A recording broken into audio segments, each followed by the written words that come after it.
आखिर ऐसा कौन सा राज है जिसकी वजह से ओशो के बारे में झूठी अफवाहें फैलाई गई।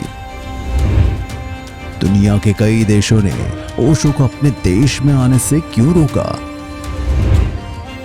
आखिर ओशो ने क्यों कहा कि किसी के अनुयायी मत बनो? ओशो के शब्दों में ऐसा क्या जादू था जिससे लोग मोहित हो जाते थे? ओशो की जीवनी में क्यों छिपे हैं कई रहस्य? ओशो की हत्या किसने की या हुई थी नेचुरल डेथ? सारे रहस्यों से उठेगा पर्दा अब।